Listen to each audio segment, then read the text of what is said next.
नमस्कार दोस्तों, मेरे चैनल वी वाई ज्ञान में एक बार फिर से आप लोगों का स्वागत है। तो जैसे कि आप लोगों को पता है कि मैं हर रोज़ आप लोगों के लिए नई नई इन्फॉर्मेशंस साइंस से रिलेटेड या फिर ज्योग्राफी से रिलेटेड, हिस्ट्री से रिलेटेड लेकर आता हूँ। तो आज इस सीरीज़ में मैं लेकर आया हूँ आप लोगों के लिए सूर्य ग्रहण से संबंधित कुछ इन्फॉर्मेशंस। तो आज मैं बताऊँगा कि सूर्य ग्रहण क्यों होता है और ये कितने प्रकार का होता है। देखो दोस्तों, जो सूर्य ग्रहण होता है बेसिकली जब चंद्रमा सूर्य और पृथ्वी के बीच आ जाता है तो सूर्य ग्रहण की दशा बनती है। बेसिकली सूर्य ग्रहण का मतलब क्या हुआ कि जो सूर्य की रोशनी पृथ्वी पर आती है, तो जब सूर्य ग्रहण होता है तो जो सूर्य की रोशनी होती है वो पूरी तरीके से पृथ्वी पर नहीं आ पाती, या ये कह लो कि पृथ्वी के कुछ हिस्सों पर कम रोशनी पहुंचती है या फिर पूरी तरीके से रोशनी नहीं पहुंचती। तो डिपेंडिंग कि कम रोशनी पहुंच रही है या पूरी तरीके से रोशनी नहीं पहुंच रही है, उसी हिसाब से जो है सूर्य ग्रहण को जो है डिफरेंट तरीकों से बांटा गया है। जैसे सूर्य ग्रहण को हम लोग आंशिक सूर्य ग्रहण या फिर पूर्ण सूर्य ग्रहण की कैटेगरी में रखते हैं। इसके और भी प्रकार होते हैं, जैसे वलयाकार सूर्य ग्रहण, हाइब्रिड सूर्य ग्रहण। तो आज मैं इन सब के बारे में आप लोगों को डिटेल से बताना चाहता हूँ, तो आप लोग ध्यान से सुनना मेरी बातें।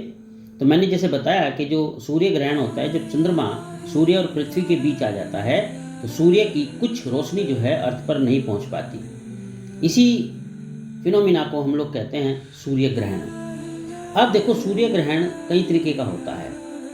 जैसे पहला, पूर्ण सूर्य ग्रहण। तो पूर्ण सूर्य ग्रहण का मतलब होता है कि जब चंद्रमा सूर्य को पूरी तरीके से ढक लेता है तो उस समय जो है पृथ्वी के कुछ भाग पर सूर्य की रोशनी नहीं पहुंच पाती। तो इसी घटना को हम लोग कहते हैं पूर्ण सूर्य ग्रहण। नंबर 2, आंशिक सूर्य ग्रहण।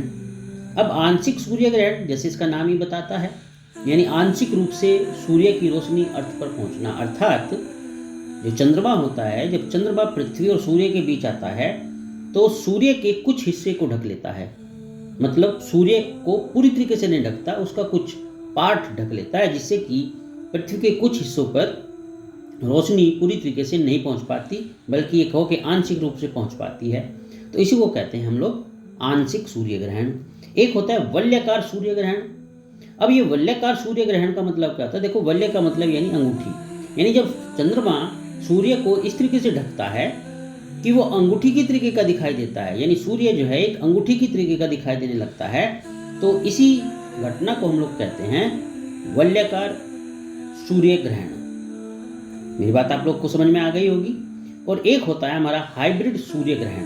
तो ये हाइब्रिड सूर्य ग्रहण क्या होता है? देखो, इसको ध्यान से समझना आप लोग। इसका मतलब क्या होता है? यह एक प्रकार का दुर्लभ सूर्य ग्रहण होता है। बेसिकली होता क्या है कि जो पूर्ण सूर्य ग्रहण होता है और जो वलयाकार सूर्य ग्रहण होता है, तो पूर्ण व वलयाकार सूर्य ग्रहण के बीच संक्रमण के दौरान जो है ये हाइब्रिड सूर्य ग्रहण की स्थिति बनती है। तो पूर्ण और वलयाकार सूर्य ग्रहण के बीच जो संक्रमण होता है, उसी दौरान जो है ये हाइब्रिड सूर्य ग्रहण होता है। तो देखो दोस्तों, तो जो सूर्य ग्रहण की जो घटना होती है ना, वो हर महीने नहीं होती, क्योंकि चंद्रमा की जो स्थिति होती है, ठीक है, चंद्रमा की जो स्थिति होती है, मतलब कि चंद्रमा की जो ऑर्बिट होती है ना, वो पृथ्वी की ऑर्बिट से थोड़ी झुकी हुई होती है। तो इसीलिए ये हर महीने घटना नहीं होती है, बल्कि जो सूर्य ग्रहण होता है वो हमेशा अमावस्या के दिन ही होता है। कब होता है सूर्य ग्रहण? अमावस्या के दिन होता है। और जैसा मैंने शुरू में बताया कि सूर्य ग्रहण का कारण क्या होता है, क्यों होता है सूर्य